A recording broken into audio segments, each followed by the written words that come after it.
关注前程密码，了解全球财经。观众朋友大家好，我是钱道。最近呢，有一个朋友给我看了一组数据。什么数据呢？就是这个去年2019年9月份美国的国债已经达到了22.7万亿美元，超过了美国的 GDP。而今年呢，因为新冠疫情的缘故，债务呢又是迅速的攀升。到今年这个6月10号，美国国债已经超过了26万亿美元。美国国债26万亿美元，但是它的 GDP 是多少？21.4万亿美元。负债比例高达是121%。而今年美国政府财政赤字率高达18.7%。那么朋友呢就问了我一个问题说这个09年的时候，12月份，当时希腊政府公布的负债比例，那也就是113%，政府的财政赤字率也才12.7%，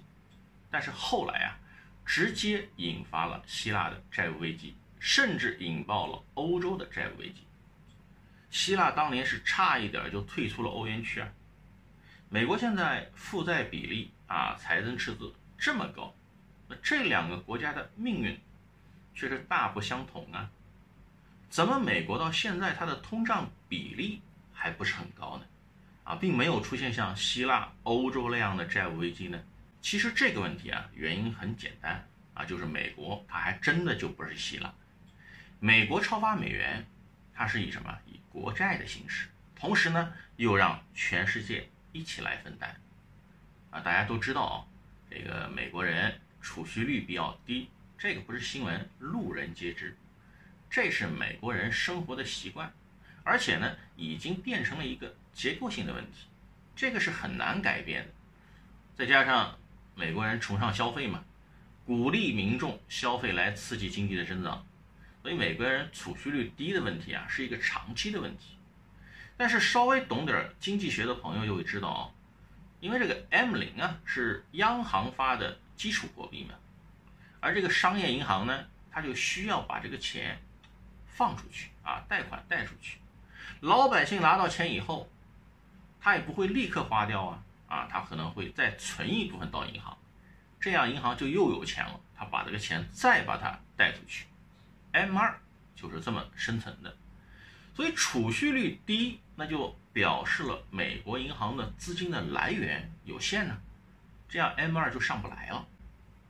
一个国家你经济要增长，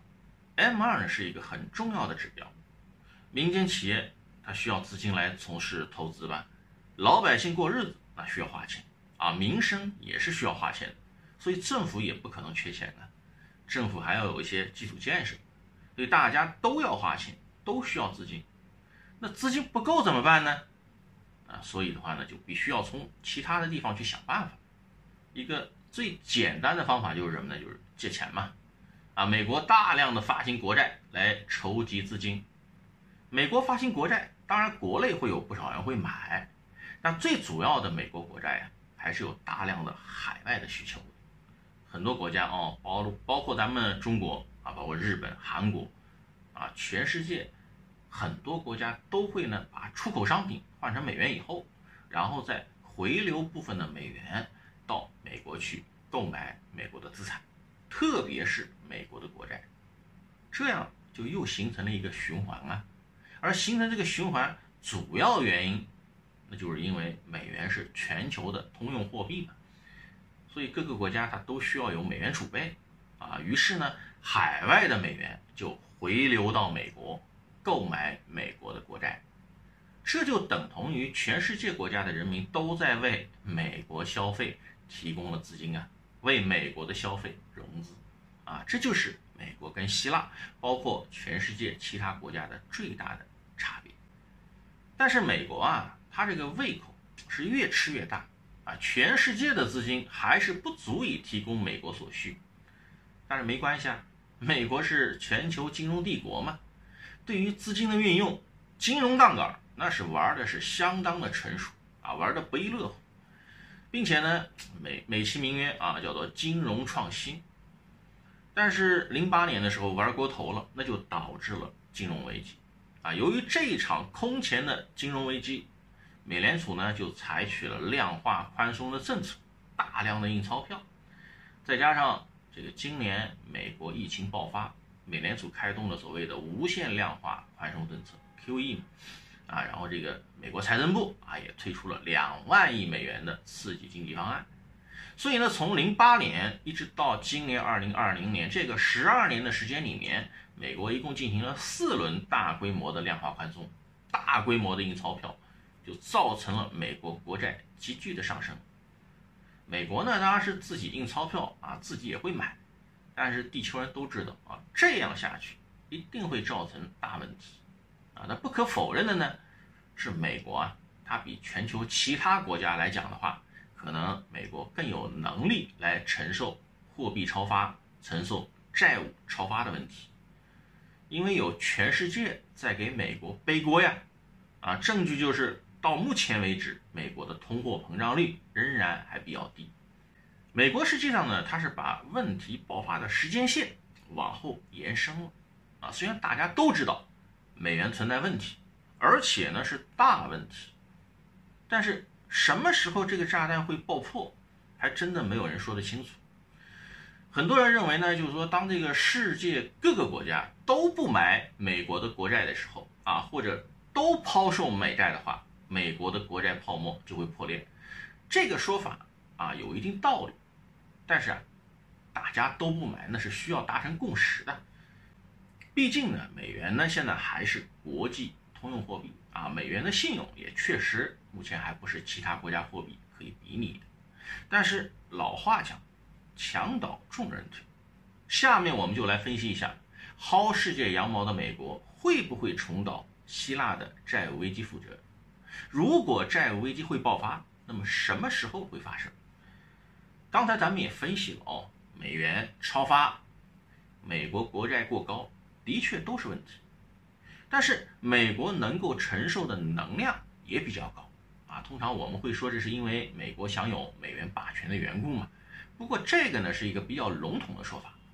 虽然美国超发美元，但是超额定制的美元有很多都是以国债的形式超发的并不是说美国人印了钞票直接去市场里面买东西，直接在市场里面消费。如果是那样的话，当然会很快的冲击物价，让这个通货膨胀起来了。今年呢，因为受疫情影响美联储出台了9大救市政策，那么就有很多的资金是流向美国的银行向美国银行放贷，或者呢做担保，或者呢是经由股权置换来持有美国银行的资产或者股权。这部分资金有一部分是直接流向企业，流向消费市场，一定程度上呢也刺激了通货膨胀。但是为什么通胀还不高呢？因为是有一些国债它是外国持有的嘛，美国这就等于向海外分散了风险，全球一起来分担美国的债务风险。同时超发的美元呢有不少也是流向海外，就变成了热钱。再有超发的钱有一部分它刺激了经济的增长因为美国呢它是一个消费导向型的国家，印钞票的结果那就是直接刺激了股市的上涨，就变成了另外一种资产的形式。所以虽然是超额印刷美元，但同时它也让资产增加了。虽然负债增加了，但是资产也同时增加了。所以美国呢它不像其他一些国家，它高额举债那是钱是花掉的但是它资产没有相对的增加。而我们来看呢，就是说美国负债增加的同时，生产力在上升，科技有进步，房价在上涨，股市也上涨了。那股市上涨或者房价上涨，这个呢就又形成了另外一种的资产泡沫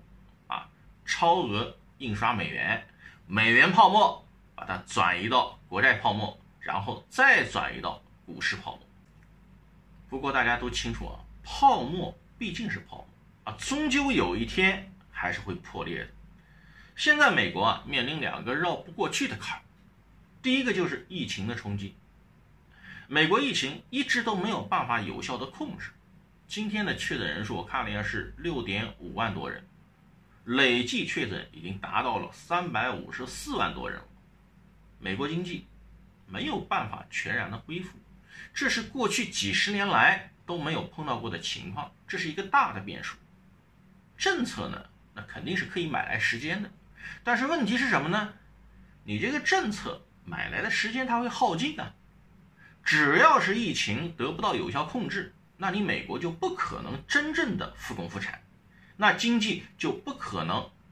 正常运转。那如果说按照我们刚才所说的美国这一次就没有办法运用这个循环也就是你经过印钞票，然后举债来刺激经济的增长，然后股市上涨，造成资产价格的升高，来抵消负债负面因素。钞票买来时间了，逐步复工复产，这样生产力逐步上升，生产力上升了，再为股市的泡沫来做背书。这其中最重要的一环，也就是生产力上升这一环，给直接打破了。所以呢，美国经济最重要的支柱，必须要看疫情能不能得到有效控制，什么时候能够控制住。这个问题如果不解决，那这个空中楼阁迟早都会倒塌。第二个是什么呢？是美国这10多年来几次三番用这个手上的美元霸权来对外金融制裁，包括委内瑞拉、朝鲜、伊朗、古巴还有俄罗斯都被他制裁过。美国还曾经扬言要制裁土耳其以及咱们中国的一些银行由于美国的这些金融制裁，很多国家现在已经开始另辟蹊径，在一些贸易场合来抛弃美元的支付和结算，采用本地货币或者是人民币来交易，这是一个去美元化的大潮。2018年5月份的时候，美国退出了伊朗核协议，这就引起了一些国家的反弹呢，包括美国的盟友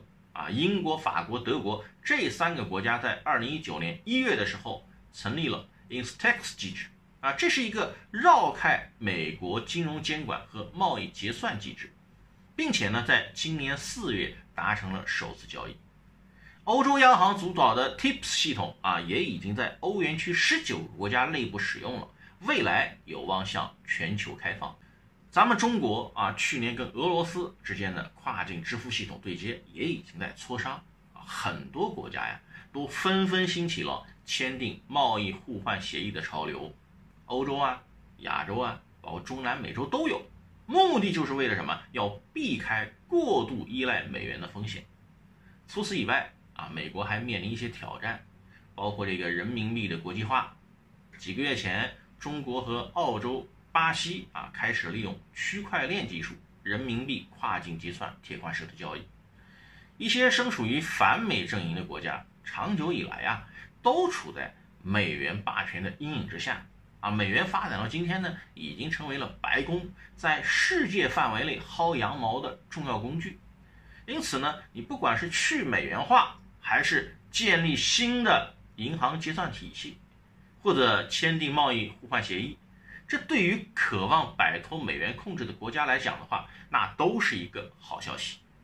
这就意味着美国的经济制裁将不再奏效了，而且呢，从某种程度上帮助各个国家从制裁的阴影当中走出来。虽然说这些措施目前暂时呢还都不足以挑战美元霸权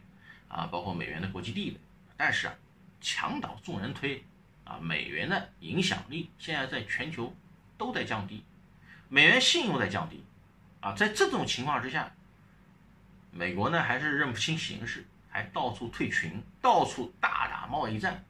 他从一个全球化的领导者变成了贸易保护主义者。美国是不是会爆发像希腊一样的这种债务危机我想这个可能还是需要时间来印证。但是可以肯定的是什么呢？世界格局正在改变，美国一家独大的年代已经一去不回头了。世界呢正在从全球化向多边贸易主义发展。如果美国还是认不清形势继续一意孤行，一旦触发了多米诺骨牌效应，那我想美国所面临的就不仅仅只是债务危机问题，甚至会走向崩溃的边缘。好的，感谢收看我的节目，朋友们再见。